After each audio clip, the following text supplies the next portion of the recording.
Rosewood 入面嘅 Asaya 嘅 SPA 係出名嘅療愈勝地。最近佢哋推出同有80年 SPA facial 歷史嘅奢華美容品牌嬌蘭推出獨家護理療程。美編今日放假就體驗下先。入到 Asaya 後，率先映入眼簾嘅係法國指藝藝術家配搭嬌蘭商品呈現嘅銀杏花藝術裝置。想一次過睇晒佢哋嘅商品，呢度幫到你。全系列嘅嬌蘭 product 由香水、護膚品、化妝品全部都有。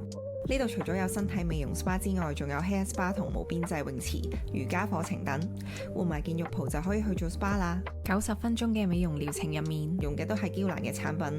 特別要推介呢個 Silky Glow Treatment， 用咗冷熱玉石同絲綢配件去配搭按摩，提升血液循環同提亮膚色。每樣產品就用咗嬌蘭嘅御庭蘭花金緻煥彩系列，有抗衰老功效。療程後仲有補妝服務。休息完之後 book 咗佢哋嘅頌缽課程，體驗冥想同放鬆嘅力量，等頌缽嘅聲音同能量穿透身體，配搭超靚嘅無邊際維港海景，幫助重拾內心平靜，釋放壓力。課程後可以去佢哋嘅自助吧，沖泡一杯自己調配嘅養生茶，喺繁忙嘅生活中揾到一個舒適嘅個人空間。